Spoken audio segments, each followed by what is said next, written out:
Moi, j'ai une histoire particulière avec le président de la République. C'est une histoire empreinte de reconnaissance, en réalité. J'ai connu le président de la République alors qu'il n'était pas encore président de la République. Et plus précisément, c'était en 2017. Je venais créer mon mouvement politique Le Centre et mon parti politique Liberté. Nous avions fait une proposition de sortie de crise à l'époque. Il me souviendra que nous étions à l'amorce de ce qu'on appelait le glissement. Il y avait eu un dialogue de l'Union africaine, ensuite un dialogue de la SANCO. Le président Étienne Tshisekedi venait de nous quitter.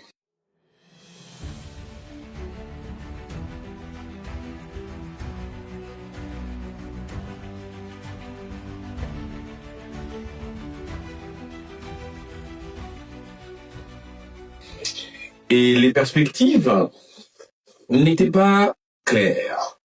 La cocotte minute était au maximum de sa chaleur et la paix sociale était menacée par des convulsions politiques. Alors lorsqu'on a lancé notre mouvement politique, c'était vraiment tout jeune. Nous avons fait une proposition de sortie de crise. Et dans cette proposition, il était question pour nous de voir la réalité. Et ce n'était pas évident à l'époque. Alors nous avons pris le courage de dire que dans cette situation, il fallait une transition de quelques mois avec Félix Tshisekedi comme Premier ministre. C'est une proposition qui, à l'époque, ceux qui ont une bonne mémoire s'en souviennent, avait quand même fait le tour des salons politiques et des médias. De nombreux débats ont eu lieu sur ce sujet-là. Et d'ailleurs, je me souviendrai toujours d'une intervention de monsieur Peter Kazadi, l'honorable Peter Kazadi, qui à l'époque, et lui et le secrétaire général actuel, Augustin Kabouya, étaient les fers de lance de la communication de l'UDPS. Leur réponse, à l'époque, je me souviens, c'était de dire, alors pourquoi pas Kabila Premier ministre et Tshisekedi président, sous l'angle de la boutade. Mais personne n'avait prévu à ce moment-là que quelques temps après, 2 ans après, Félix Tshisekedi prêterait serment. Donc nous faisons cette proposition-là, nous faisons notre petite tournée des officines politiques, Mombasa-Kani au Peperdé, nous avons rencontré de nombreux politiciens, Vital Kamere, de l'UNC, beaucoup d'autres, les images existent, et notre proposition capte l'opinion. Mais évidemment, on n'aboutit pas, puisque Bruno Tshibala est quand même nommé Premier ministre. Quelque temps après, la SADC convoque une réunion de la classe politique congolaise où nous avons le privilège d'être, malgré notre jeunesse, invités à cette rencontre à l'hôtel Béatrice. Et à ce moment-là, le président Tshisekedi, Félix Tshisekedi, est élu par ses pairs président du Rassemblement de l'opposition. Il est président du Rassemblement de l'opposition en même temps que président de l'UDPS, si je ne me trompe pas. Il est arrivé à cette réunion-là. La réunion a eu lieu et juste après, il était question que les acteurs politiques échangent. Lui, il est le tout-puissant président du Rassemblement. À ce moment-là, ça agglutine autour de lui toutes les attentions. N'oubliez pas les circonstances de l'époque. Tshisekedi, le père vient de mourir et c'est le fils qui devient le patron du Rassemblement de l'opposition. Derrière lui, toute l'opposition. Donc à une telle manifestation de la SADC, à ce colloque, toutes les attentions sont sur le président Tshisekedi, président du Rassemblement. Alors, à la surprise générale, il quitte tout ce protocole et il vient me rejoindre. Il y a d'abord, c'est notre première rencontre physique avec le président de la République actuelle, qui à l'époque n'est que le président du Rassemblement. Il vient me rejoindre et me dit, alors, Germain, comment ça? Il faut laisser sa bonhomie naturelle, sa façon d'aborder les gens avec simplicité. Je dis bonjour grand frère, ainsi de suite, et puis il me dit, alors, c'est quoi ton histoire de centre, là? Hein? C'est quoi le centre? C'est encore quoi? C'est pas un peu de l'opportunisme? Il y croit. Je vous dis tout de suite. Parce que lui, c'est une école de la radicalité. C'est l'UDPS, c'est l'opposition radicale, c'est noir ou c'est blanc. C'est l'école politique qui est la sienne. Alors, il s'ouvre un débat entre le tout-puissant président du Rassemblement et le président du centre que je suis, un jeune mouvement qui a quelques mois. Et ça dure 2h30, 3 heures. Il est accompagné de notre aîné Kakonde que j'ai retrouvé quelques années plus tard au gouvernement comme vice-premier ministre à l'intérieur pour le compte de l'UDP, Gilbert Kakondi. Ils étaient ensemble et on passe toute la soirée bouleversant le protocole. Nous, le tout petit centre, et lui, le président de toute l'opposition congolaise, il fait cet honneur à un jeune frère. Mais je crois qu'il le fait exprès, quelque part. Parce que plus tard, je découvre que le personnage, parce que je travaille avec le gouvernement plus tard, je redécouvre cet homme qui a toujours cette volonté de tendre la main au talent et au courage. Contrairement à d'autres leaders qui ont parfois une aversion ou qui sont plutôt rétifs au talent et au courage, Félix Tshisekedi montre d'ailleurs dans sa gestion que c'est toujours l'homme qui promeut la jeunesse, qui promet le courage. C'est ce qu'il a fait. Et moi, je le découvre à mon profit à ce moment-là. Alors, toutes les caméras sont sur nous. Tous les autres acteurs politiques sont obligés, comme un forum d'échange, de se mettre autour de Tshisekedi et de Germain Kambiga, comme si nous étions à égalité. Alors qu'il ne fait que ce qu'il sait mieux faire, c'est-à-dire se montrer ouvert à la discussion et aux échanges. On passe toute la soirée. Et ça permet à mon mouvement politique, qui est naissant, d'avoir un peu plus de crédibilité. Parce que les images sont là, la presse elle est là, les autres acteurs politiques qui ne sont pas forcément dans le rassemblement sont là, et ils se disent, alors si le président du rassemblement donne du crédit à ce jeune mouvement, c'est que c'est un mouvement vers lequel on peut tourner également notre attention. Et c'est ce qui permet au centre, très rapidement, de prendre pied, d'avoir de nombreuses personnalités, des adhérents. Tout part de là. Donc voilà comment commence mon histoire avec le président Tshisekedi. C'est d'abord cette main tendue en 2017 en tant que président du Rassemblement qu'il me fait à moi, le jeune président du centre que je suis et mon jeune mouvement, en nous offrant ce crédit de la confiance dans une conférence, j'ai presque envie de dire internationale, parce qu'elle est organisée par la SADC. Ensuite, cet a priori positif que j'ai eu pour le président de la République ne s'est pas démenti ensuite lorsqu'on se retrouve dans le cadre du gouvernement Kidum Kamba, où j'ai eu l'occasion d'être un de ses collaborateurs pendant presque 2 ans, jusqu'à ce qu'il y ait ce divorce FCCH. Donc, moi, c'est mon histoire avec le président de la République. C'est cette histoire-là que beaucoup de gens ne connaissaient pas, que je vous livre aujourd'hui. Ce n'est pas une génération spontanée. Il m'a tendu la main alors qu'il n'était pas encore président de la République et que le centre n'avait que 1 mois, 2, 3 mois d'existence. Et c'est ce qui nous a permis ensuite de nous lancer et d'intéresser un peu plus l'opinion. Il y a eu d'abord la rencontre politique à travers notre proposition de Félix Tshisekedi comme Premier ministre de la transition.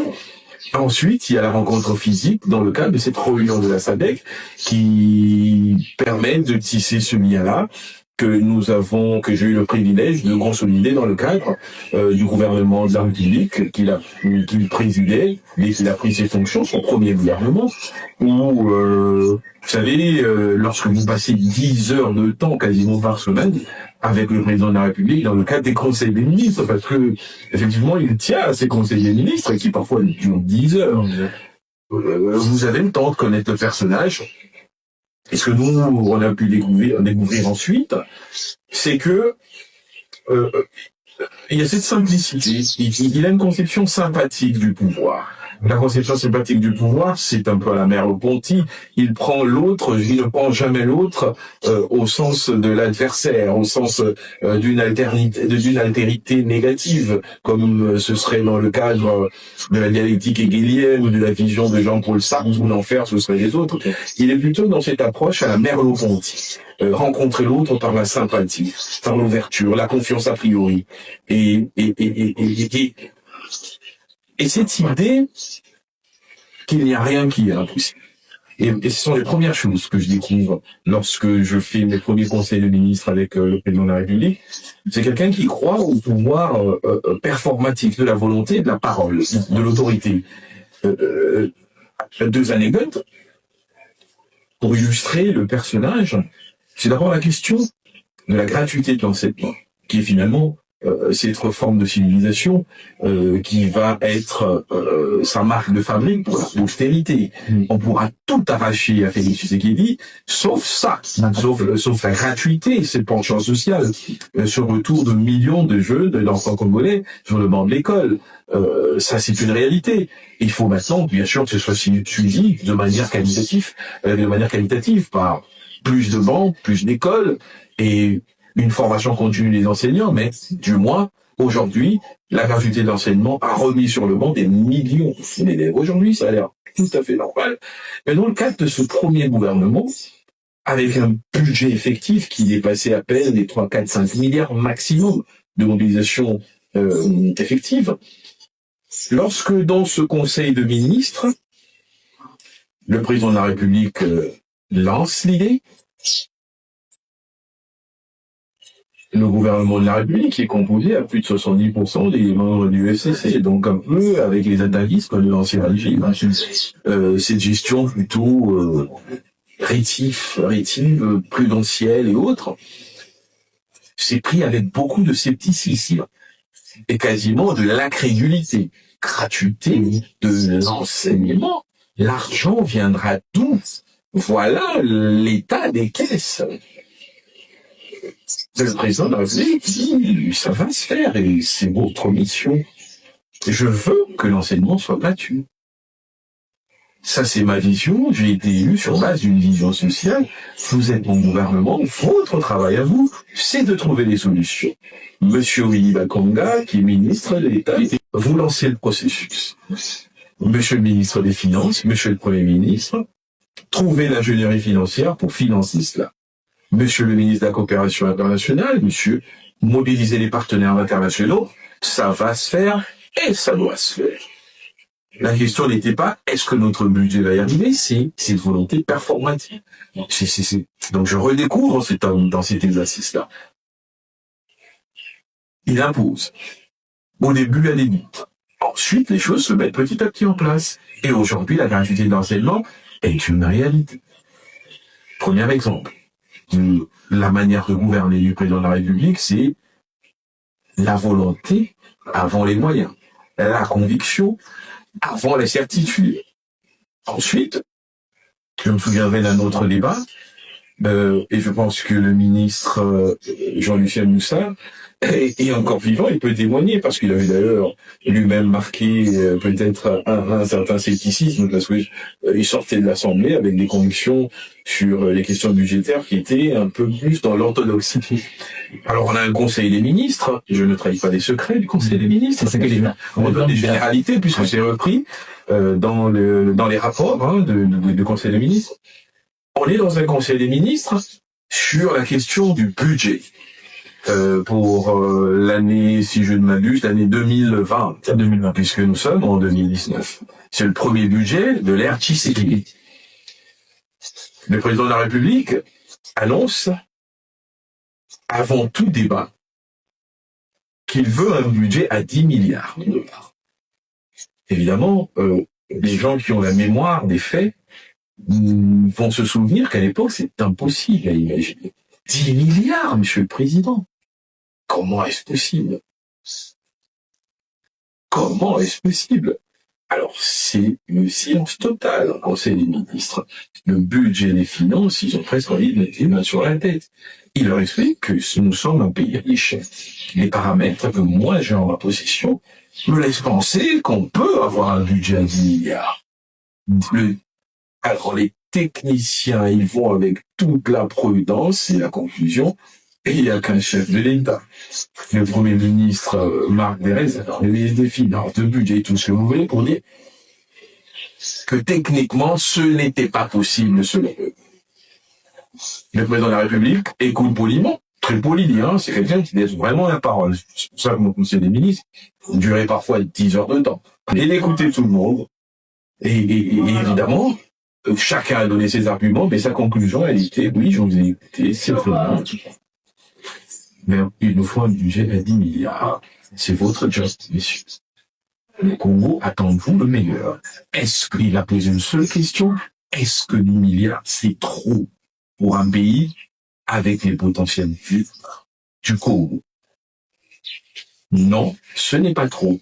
Alors, allons-y, il nous faut un budget à 10 milliards.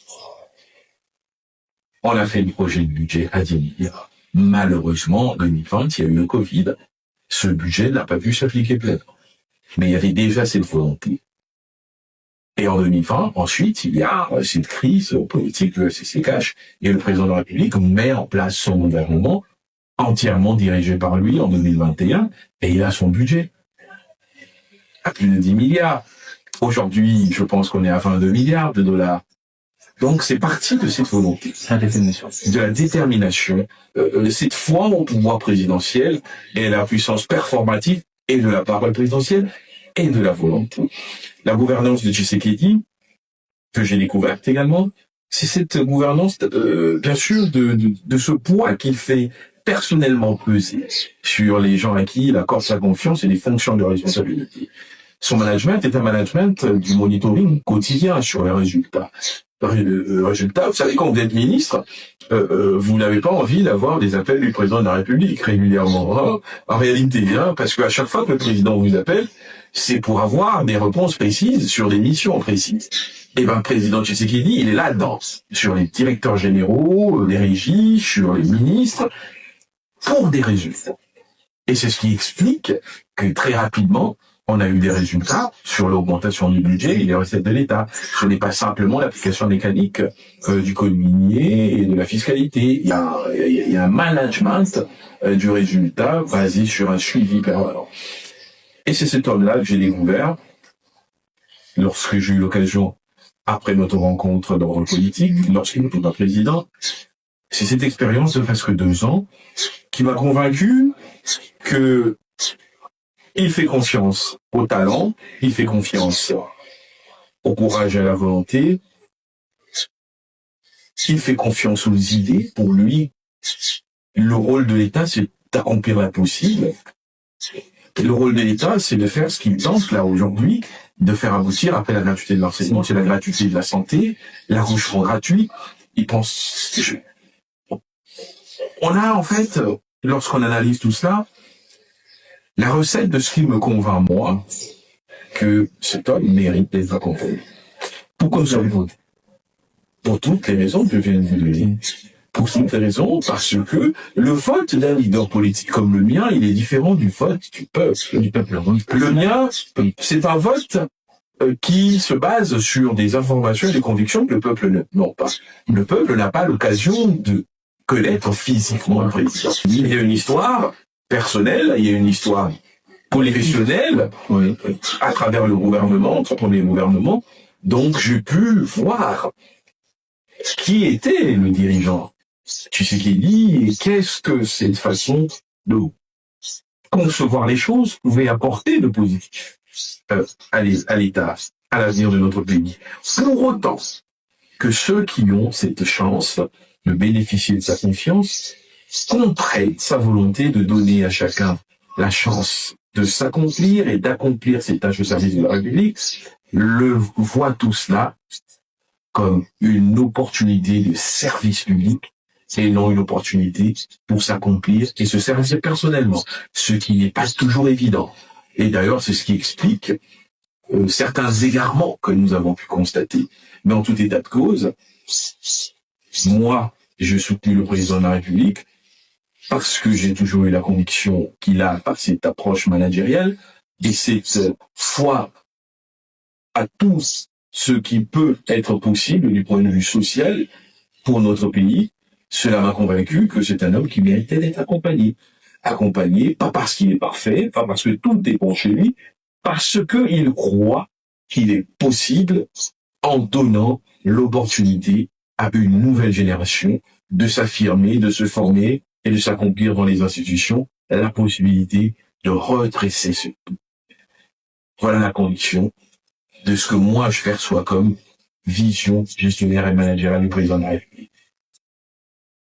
Tout cela est évidemment perfectible, il n'y a aucune œuvre humaine qui ne soit parfaite, mais on ne fait qu'avec ce qu'on a. Et en l'état actuel de ce que moi je vois, je ne vois pas là immédiatement une alternative qui peut me convaincre qu'on peut faire passer de 100 à 100 000. Non, je pense que on a un président de la République qui a cette volonté, cette capacité de mettre en avant des talents nouveaux, qui a cette foi aux idées, aux bonnes idées, et qui, à chaque fois que c'est nécessaire, met son poids en avant pour que les choses se réalisent. Il faut accompagner cette élève. Mais moi, je pense que le président de la République, elle doit continuer à vivre dans cette pression parce que les besoins sont illimités et permanents.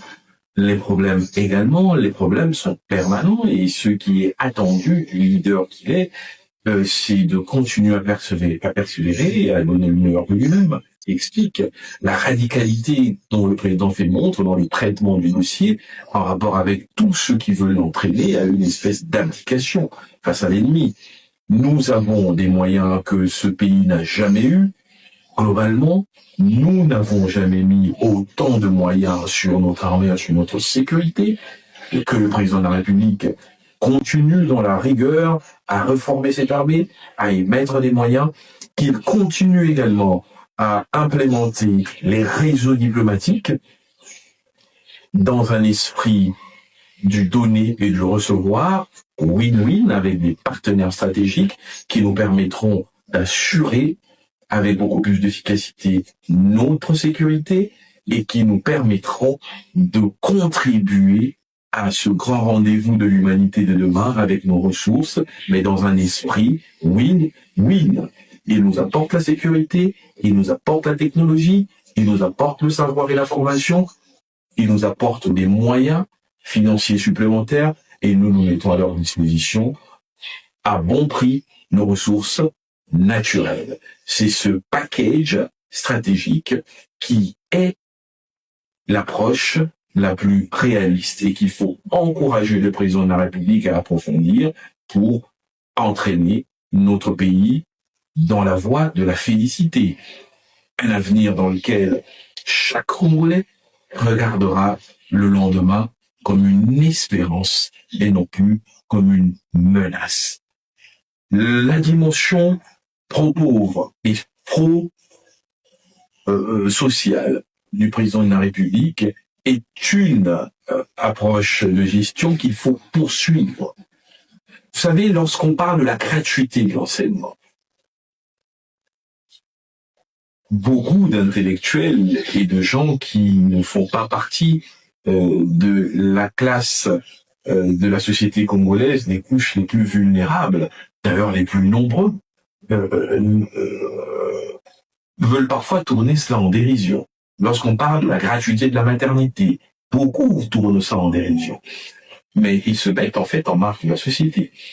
Parce que le plus grand nombre de Congolais se trouvent parmi ceux qui bénéficient de ces avancées. Ce sont nos travailleurs, ce sont nos paysans, ce sont nos frères et sœurs, nos cousins, nos neveux qui vivent dans les coins reculés de la capitale, à l'intérieur du pays. Pour ces gens-là, la gratuité de la maternité et demain la gratuité des soins de santé, comme aujourd'hui la gratuité de l'éducation, nous encourageons le président de la République à foncer dans ces directions sur le plan de la politique sociale, sur le plan de la politique diplomatique, à foncer également parce que ça donne des résultats. Si aujourd'hui, M. Kagame se retrouve dans cette position défensive, si aujourd'hui la communauté internationale condamne le Rwanda, les Nations Unies, les États-Unis, la France, la Grande-Bretagne, le Canada, la République le Royaume de Belgique, si toutes ces nations et beaucoup d'autres aujourd'hui condamnent le Rwanda, c'est parce que notre diplomatie, portée par le président de la République, a mis en face de façon irréfutable, en face de chacun des dirigeants du monde, de l'opinion internationale, le vrai visage du Rwanda, qui est un visage hideux, qui a été construit avec un paravent de soft power mensonger.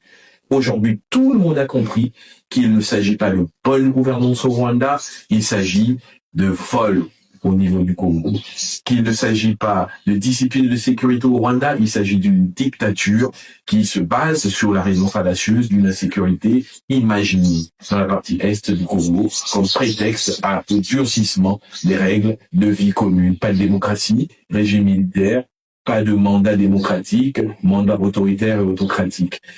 Aujourd'hui, le monde, c'est tout cela, parce que notre diplomatie fonctionne.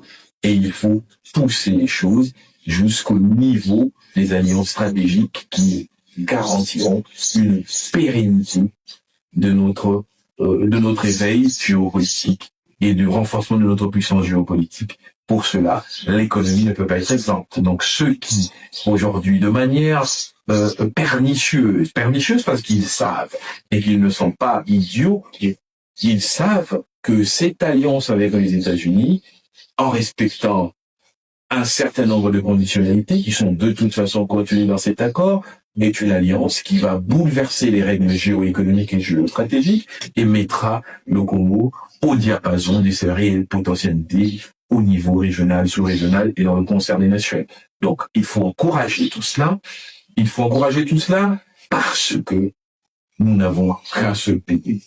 Nous n'avons, en temps de guerre, plus que jamais qu'un seul commandant suprême et que c'est tous derrière ce commandant suprême que nous arriverons à redresser ce pays et à offrir à la postérité le même héritage que nous avons reçu. Ça veut dire le Congo dans ses frontières originelles, avec ses potentialités et ses capacités tournées vers un avenir de grandeur. Voilà.